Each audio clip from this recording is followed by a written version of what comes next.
Leitura do livro A Nova China, para além do socialismo e do capitalismo, de Kei Yu-jin. Seguindo a leitura, as consequências socioeconômicas da política do filho único. Em circunstâncias normais, podemos escolher quantos filhos teremos. Essa escolha não é apenas questão de preferência, mas também reflete níveis de renda e educação. Em média, as famílias com maior renda têm menos filhos, assim como nos países mais ricos têm uma taxa de fertilidade mais baixa. Se observamos que as famílias com um filho poupou mais dinheiro do que outra família com três, pode ser que isso tenha acontecido simplesmente porque aquela família é mais rica e não porque tem menos filhos. O que tornou a política do filho único na China tão extraordinária e potencialmente informativa sobre os efeitos causais da fertilidade é que ela foi um evento exógeno, algo imposto pelo governo, e não uma questão de escolha pessoal. Todas as famílias urbanas foram atingidas pela política, e é isso que faz desse enorme experimento social um objeto de estudo tão fascinante. Esse experimento natural pode nos ajudar a entender fundamentalmente como mudanças na fertilidade afetam o comportamento das famílias. Para fazer isso, simplesmente temos que comparar essas famílias do filho único com as famílias sortudas que por acaso tiveram gêmeos. Como veremos, o teste dos gêmeos revela alguns padrões surpreendentes.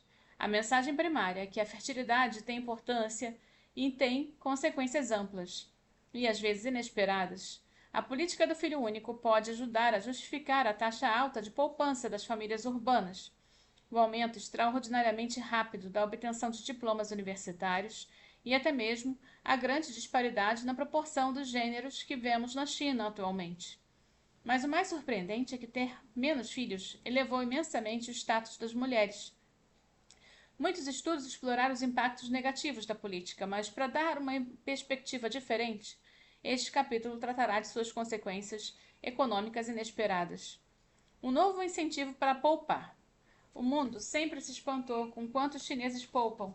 Na China, a taxa média de poupança líquida em relação à renda excedente foi de mais de 30% nas últimas 2 décadas. Em contrapartida, nos 37 países industrializados da Organização para a Cooperação e Desenvolvimento Econômico, do OCDE, essa mesma taxa é de menos de 10%, e em muitos casos de menos de 5%. Se os chineses poupassem um pouco menos, as empresas globais poderiam obter mais lucro do que o poder aquisitivo mais elevado. O crescimento da China teria de ser menos dependente dos investimentos e da exportação e haveria menos disputas acerca de desequilíbrios de mercado entre China e outros países. Abordaremos esse fenômeno mais adiante nesse capítulo e exploraremos diversas explicações. Mas, no fim das contas, a política do filho único desempenha um papel importante nesse contexto. Pais e mães sabem que, na economia de escala, entra em jogo quando se tem filhos. Itens como roupas, brinquedos, o que podem ser compartilhados, por exemplo. Mas mesmo que o valor total gasto com 2 filhos seja inferior ao dobro do custo de um, o custo total ainda assim aumenta com o aumento do número de filhos, uma vez que produtos como alimento e educação são consumidos individualmente e não podem ser compartilhados. De fato, os dados mostram que as famílias com 2 filhos na China gastam bem mais que as famílias com apenas um, mesmo levando em conta variáveis como renda e a idade no país. Se os pais gastam menos, a taxa de poupança aumenta naturalmente.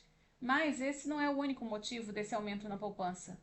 O motivo de a política do filho único ter aumentado a taxa de poupança também tem relação com uma tradição confuciana, que exploraremos no capítulo 5 desse mesmo livro.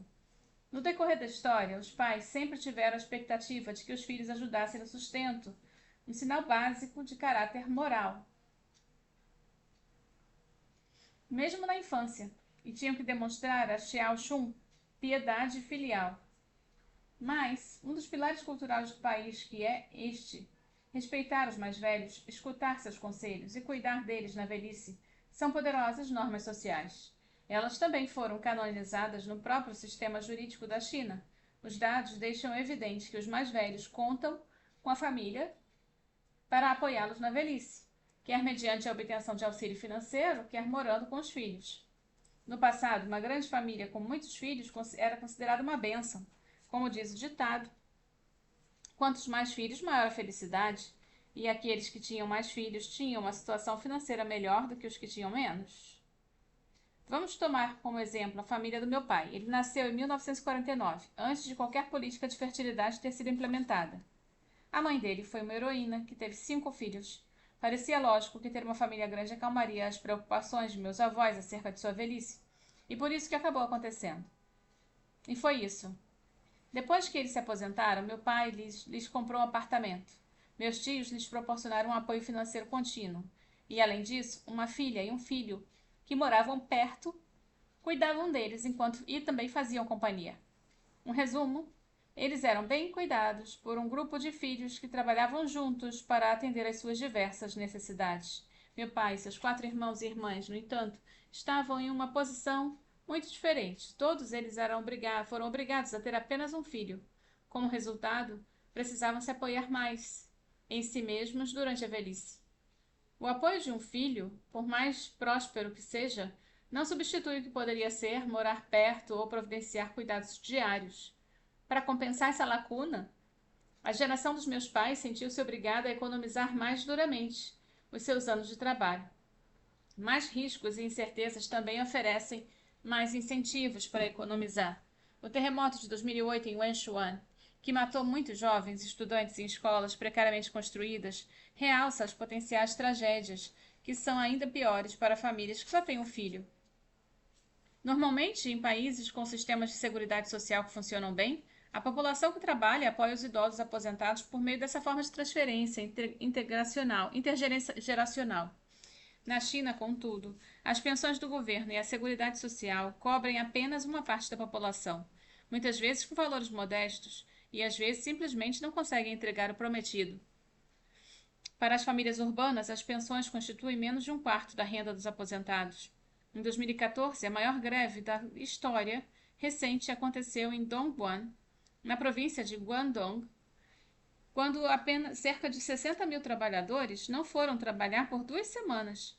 O empregador havia passado anos pagando menos do que deveria para as suas contribuições de seguro social. E com isso, funcionários que haviam passado a vida trabalhando na empresa recebiam uma pensão muito menor do que tinham o direito de receber.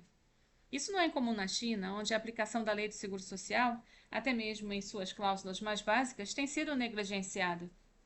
Assim, sempre que as transferências intergeracionais institucionalizadas na forma de pensão falham, as famílias preenchem a lacuna. Algumas reformas importantes na Seguridade Social foram implementadas a partir de 1997 somente, e outras uma década depois. E é possível que os idosos estejam mais bem protegidos no futuro. Mas, para gerações atuais de idosos, as pensões nunca foram uma fonte segura de renda. O teste dos gêmeos. Muitas coisas aconteceram na China durante o período que testemunhou o maior aumento da poupança das famílias entre 1990 e 2010. Crescimento rápido, reformas de mercado e privatizações. Todas essas coisas afetam a poupança, dificultando-nos a tarefa de isolar a importância da política do filho único. Não podemos simplesmente comparar as taxas de poupança chinesas de antes e depois de a política do filho único ter sido instaurada e atribuir as diferenças à própria política. E como mencionei, não se podem também fazer comparações entre famílias. Digamos entre uma família com etnia Han, que teve apenas um filho, e uma família rural ou de minoria étnica que teve 2 filhos, dadas as suas diferenças intrínsecas. Mas um bom teste é comparar famílias da etnia Han que tiveram um filho com outras famílias da mesma etnia que tiveram gêmeos. 1% das famílias das áreas urbanas tiveram gêmeos. Não há nada de muito diferente nas famílias que têm gêmeos, exceto a sua boa sorte. Então, elas nos oferecem uma rara oportunidade de pesquisa para estudar o efeito de ter 2 filhos uma vez, em vez de ter um durante o mesmo período.